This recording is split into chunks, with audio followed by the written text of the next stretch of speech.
It's been a long while since you've heard from me. It's been a long while since you've had a verdict. I wasn't at the Swindon game. Daddy duty's called for that one, but I'm back. Bromley 3, Tranmere Rovers 3. What a chaotic game of football. Andy Woodman, I wasn't allowed to do the verdict with him after not the verdict, sorry, I wasn't allowed to do the post-match with Andy Woodman after this match because he got sent off, and the rules, EFL rules, means he's not allowed to show his face, can't talk to the players, can't do press. Don't know how many games he's going to be banned for. Will it be 3? Does it count for the Virtue Trophy? All of that we need to find out. Byron Webster was also sent off, so a truly chaotic day on and off the pitch today.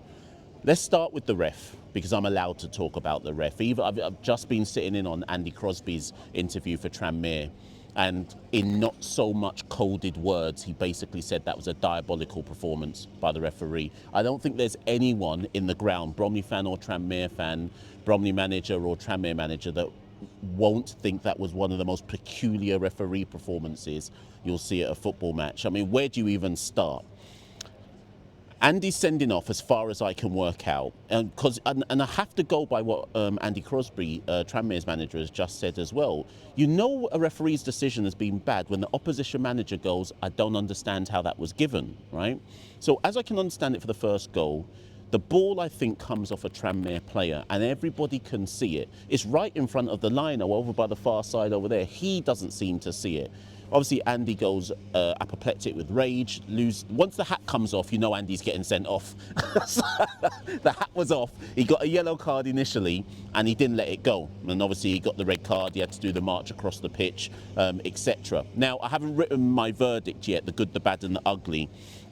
I think Andy, over time, when he calms down, will look back and go, how much did my sending off affect the game in general? We were 1-0 up at the we were 1-0 up at the time. We were relatively in control of the game. So he might look back at that and go, I lost my cool.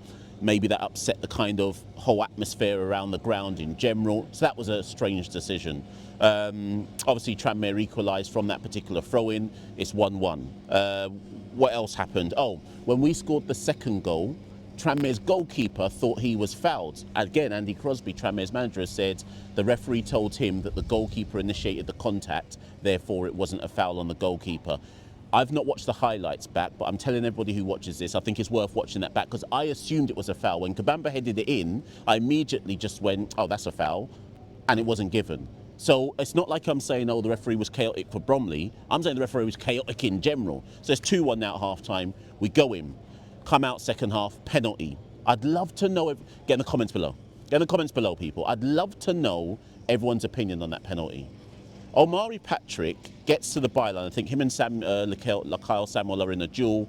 Patrick wins it. What a player he is, by the way. Easily Tranmere's best player. Although their right wing back, as Cameron Norman, was decent as well, in fairness. Patrick wins the ball. I'm going to reenact it. This time you can actually see me do it. So Patrick wins the ball. If this is the deadline, he goes to clear it. Who's the defender? Nathan Smith, who'd scored the overhead kick for the equaliser. He's like that.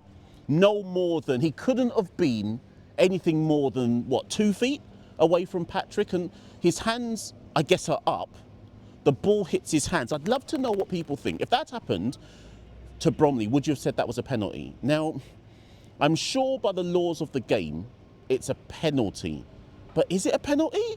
Because what was Nathan Smith supposed to do? Like, or is the rule that it doesn't really matter? Your hands are up there, and you've him what? So was a Bromley player? If Nathan Smith wasn't there, was a Bromley player going to capitalise on that ball? Because otherwise, Omari Patrick's ball would have just gone out of the 18-yard box. No Bromley player was going to get that. So I guess it's a penalty by the laws of the game, but I don't think that's a penalty. Anyways, Michael Cheek scores. Whenever there's a penalty, I start typing in Twitter that Michael Cheek has already scored before he takes it, because it's just so inevitable. So Cheek scores. He's got his 5th. Kabamba's got his 5th. Great. Bromley lead 3-1. And then we just had head loss. I think we had head loss for the next 10 minutes. I think the second goal, again, I'm wary, people, that I'm saying this to you lot without watching the highlights. I think the second goal is Sam Long's error. I need to watch it back. It looked like, I don't know if it's Cameron Norman who gets down the right wing, crosses it in, Long catches it and then drops it. I think Long should have taken that cleanly. I'm not a goalkeeper. Peter Etherington's a former Sunday League goalkeeper. He can tell me. He can tell me if he thinks the keeper should have caught that. But I feel Long should have done better than he did. Parries it into the ground. Patrick reacts quickest. Sends the defender to the chip shop and then smashes it into the goal. 3-2. And you can sense kind of that momentum's with Tranmere then.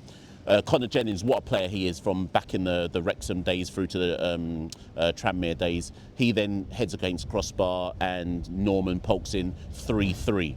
Then Webster gets sent off. Now, interestingly enough, people, again, going back to Tranmere's gaffer, Andy Crosby said in his interview just now, he said, that was a strange sending off. He said the officials were not aligned on that decision and it didn't make sense. That's the opposition gaffer saying that. That's not Andy Woodman saying that. And so I think that was Crosby's way of saying, listen, that didn't make sense either. So it's not like Crosby was going, all these decisions against Tranmere were bad. He was like, loads of stuff didn't make any sense in terms of what was going on. In fact, his exact phrase was, I've been in the game for 30 plus years and I've never seen a game refereed like that before in my life. He said there was stuff going on in that pitch. It's all right, chaps. He said there was stuff going on in that pitch that he's never seen before. In all of his years of football, so make of that what you will. So Webster gets sent off. Now here's the joke though, I thought it was a sending off. So, as much as Crosby said that, I thought it was a sending off, but my issue with it wasn't the decision to send him off. My issue with it was, you didn't, like, play went on. Like, Webster tangles with, I think it's Ironside, play goes on for another, what, 10 seconds? And then the ref goes, yeah, actually that's a foul. What? If that's a foul, you know it's a foul. You don't need 10 seconds to decide if a man's taken somebody down on the halfway line. What happened in the extra 10 seconds to make him go, yeah, I think that was a foul actually? That was totally bizarre. So I think it was a sending off, but once the referees waited 10 seconds, I don't think it can be a sending off. Or I don't think it can even be a foul, much less, because it's not like one of those penalty decisions where you're looking and going, was that a penalty? Was that a penalty? Penalty. It was play's gone on. We even had time for play to come out to the left-hand side of the pitch, and I think we were just about to attack, and then the ref's like, oh yeah, actually that's a foul, and now I'm going to send you off, actually. Bizarre. Credit to Bromley, though. I'll give him a bit of credit, because at that point in the game, probably most Bromley fans, this is going on for ages, at that point in the game, most Bromley fans are thinking, we're going to lose this 4-3. And then you can already sense the narratives that are going to be written once we lose that 4-3. So, we haven't won in 5 now, and now that's another defeat, and so on and so forth. Credit to Bromley, we actually played best when we went down to 10 men.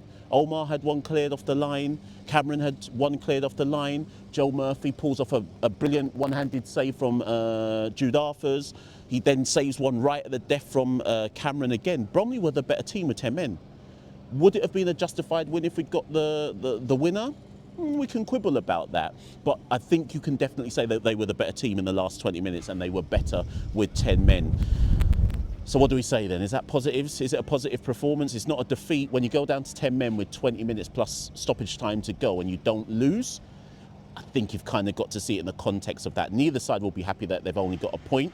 But it's no disaster. Bromley are 13th, 3 points off the playoffs. We've still only lost twice in 11 games this season. But I think Andy Woodman will be thinking that was another set of points that probably got away from Bromley, and he'll be targeting a win very, very soon. Stevenage are up next in the Virtue Trophy. I've never been there, so I'll go to that game. I hope I see some of you there. And if you're listening to this, as well as subscribing to the YouTube channel, I never plug it enough.